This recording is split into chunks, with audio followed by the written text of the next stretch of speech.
Hello students, welcome to my online chemistry class. Students, इससे पिछले class में हमने चैप्टर 5 के टॉपिक्स में से हमने पढ़ा था टाइप्स ऑफ एड्जॉर्प्शन के बारे में, जिसमें हमने पढ़ा था कि एड्जॉर्प्शन के दो टाइप होते हैं। एक होता है फिजिसॉर्प्शन और दूसरा होता है केमिसॉर्प्शन। फिजिसॉर्प्शन को हमने वहाँ पर डिटेल में पढ़ लिया था पिछले क्लास में, जिसमें हमने फिजिक्स ऑप्शन के जो कैरेक्टरिस्टिक्स हैं उनके बारे में भी पढ़ा था। आज हम लोग स्टूडेंट्स बात करते हैं कैरेक्टरिस्टिक्स ऑफ केमिसॉर्प्शन की। केमिसॉर्प्शन की अगर बात करें तो ये वो एड्जॉर्प्शन होता है जिसमें कि आपके जो है केमिकल बॉन्ड से जो है एड्जॉर्प्शन बनते हैं। अब अगर इनकी कैरेक्टरिस्टिक्स की बात की जाए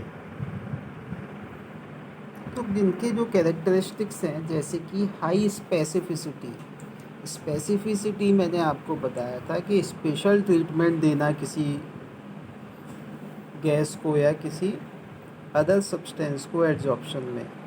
तो ये जो केमिसॉर्प्शन है ये जो है इसकी स्पेसिफिसिटी ज़्यादा है, यानी कि ये कुछ पर्टिकुलर गैस को बहुत ज़्यादा जो है प्रेफरेंस देता है, उनको आसानी से अपने साथ एड्जॉर्ब कर लेते हैं। इसके अलावा स्टूडेंट्स अगर बात की जाए रिवर्सिबिलिटी की, तो ये जो आपका केमिसॉर्प्शन है वो आपका इरिवर्सिबल इन नेचर है, क्योंकि इसमें केमिकल बॉन्ड बनते हैं जिसकी वजह से ये आसानी से ब्रेक नहीं होते हैं। तो केमिसॉर्प्शन आपका कैसा है, रिवर्सिबल नहीं होता है। अब अगर इनकी जो है प्रोसेस की बात की जाए कि ये कैसी प्रोसेस होता है केमिसॉर्प्शन, तो केमिसॉर्प्शन जो है आपकी एक्सोथर्मिक प्रोसेस होती है, लेकिन कम टेम्परेचर, जब टेम्परेचर आपका कम होता है तो केमिसॉर्प्शन काफ़ी स्लो होता है। लेकिन जैसे जैसे टेम्परेचर बढ़ेगा, जैसे कि बाकी केमिकल रिएक्शंस हमने देखी है कि जैसे जैसे टेम्परेचर बढ़ता है वैसे वैसे जो है केमिसॉर्प्शन इंक्रीज़ होता जाता है। अब आगे अगर हम लोग बात करें फिजिसॉर्प्शन की, तो जो गैसेस आपकी फिजिसॉर्प्शन में लो टेम्परेचर पर फिजिसॉर्प्शन शो करती हैं, फिजिकल एड्जॉर्प्शन शो करती हैं, तो जब टेम्परेचर बढ़ता है तो वही गैस केमिकल एड्जॉर्प्शन शो करने लगती है। तो ये हम ऑलरेडी आपको बता चुके हैं। चलिए चलते हैं नेक्स्ट स्लाइड में। वहाँ पर आगे अगर हम लोग इनके सरफेस एरिया का क्या इफ़ेक्ट होता है इनके एक्टिविटीज़ के ऊपर, तो जो सरफेस एरिया होता है इनका स्टूडेंट्स, जैसे जैसे सरफेस एरिया बढ़ता है तो सिंपल सी बात है कि अगर जो है सरफेस एरिया बढ़ेगा एड्जॉर्प्शन के लिए, उतना ही ज़्यादा एड्जॉर्प्शन होगा। यानी कि जितनी ज़्यादा बड़ी सरफेस होगी उतना ही ज़्यादा एड्जॉर्प्शन होगा। इसके अलावा अगर बात करें एंथैल्पी ऑफ एड्जॉर्प्शन की, यानी इनमें जो एनर्जी रिलीज़ होती है वो कितनी होती है, तो आपने देखा था फिज़िकल एड्जॉर्प्शन में एंथैल्पी काफ़ी कम थी, लेकिन यहाँ पर एंथैल्पी आपकी 80 से लेकर 240 किलो जूल पर मोल तक हो जाती है। अब आगे स्टूडेंट्स हम लोग बात करेंगे यहाँ पर फिज़िकल एड्जॉर्प्शन की और केमिकल एड्जॉर्प्शन की, उनके डिफरेंस के बारे में हम लोग यहाँ पर डिस्कशन करने वाले हैं। तो सबसे पहली बात क्या है इनके बीच में जो डिफरेंस की है, तो वो ये है कि जो इनके बीच में फिज़िकल एड्जॉर्प्शन के बीच में जो फोर्सेस होती हैं वो होती हैं आपकी वीक वंडरबॉल फोर्सेस, जबकि केमिकल एड्जॉर्प्शन में ये जो फोर्सेस जो इनको जोड़ती हैं वो आपकी होते हैं केमिकल बॉन्ड, जिसमें आपके आयनिक बॉन्ड भी हो सकते हैं और कोवेलेंट बॉन्ड भी हो सकते हैं। दूसरी चीज़ एंथैल्पी की हमने बात की थी कि इनकी जो एड्जॉर्प्शन हीट एड्जॉर्प्शन एंथैल्पी है वो काफ़ी कम होती है, लगभग 20 से लेकर 40 किलो जूल पर मोल तक। जबकि अगर बात की जाए केमिकल एड्जॉर्प्शन की, तो इनकी जो एंथैल्पी है वो लगभग 40 से लेकर 400 किलो जूल पर मोल तक हो जाती है।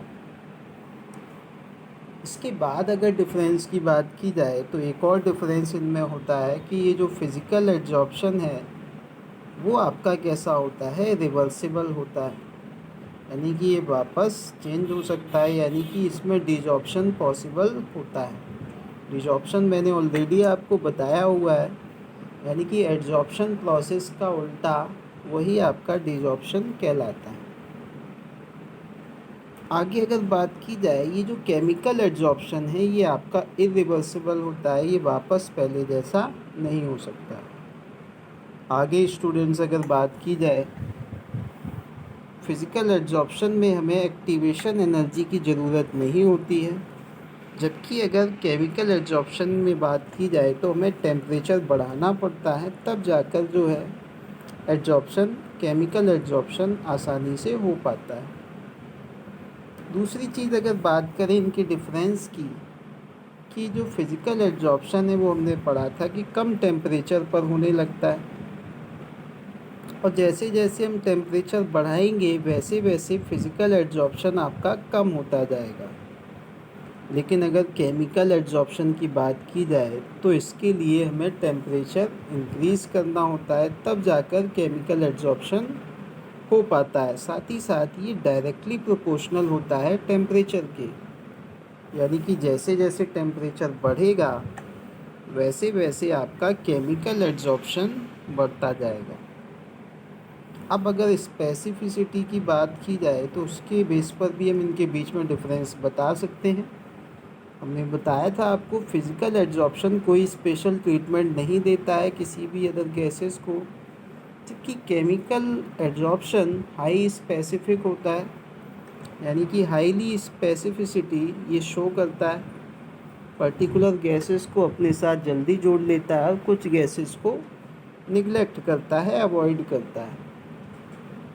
अब अगर बात की जाए सरफेस एरिया के बेसिस पे, तो जैसे जैसे सरफेस एरिया बढ़ता है एड्जॉर्बेंट का, तो ये तो इनकी सिमिलैरिटी हो जाएगी कि ये दोनों ही, चाहे वो फिज़िकल एड्जॉर्प्शन हो या फिर आपका हो केमिकल एड्जॉर्प्शन, दोनों ही आपके सरफेस एरिया के डायरेक्टली प्रोपोर्शनल होते हैं, यानी कि ज़्यादा सरफेस होगी तो ज़्यादा एड्जॉर्प्शन हो पाएगा।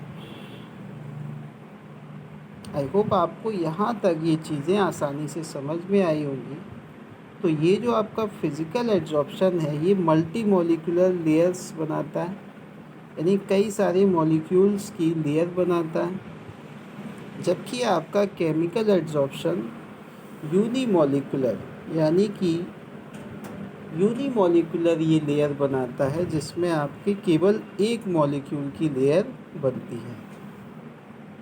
आई होप आपको यहाँ पर इनके डिफरेंस समझ में आए होंगे, जिन डिफरेंस की हम लोग यहाँ पर बात कर रहे हैं। तो यहाँ तक आपको कोई दिक्कत नहीं होनी चाहिए इस टॉपिक में। सो गाइस, आई होप आपको यहाँ तक ये चीज़ें समझ में आई होंगी। नेक्स्ट क्लास में हम लोग एड्जॉर्प्शन आइसोथर्म के बारे में डिस्कस करेंगे। ये काफ़ी इम्पोर्टेंट टॉपिक है आपका इस चैप्टर का, इसको आपको ध्यान से समझना होगा। तब तक आप अभी तक जो भी मैंने आपको पढ़ाया है उसको अच्छे से रिवाइज कर लें। मिलते हैं नेक्स्ट क्लास में। Thank you, have a nice day.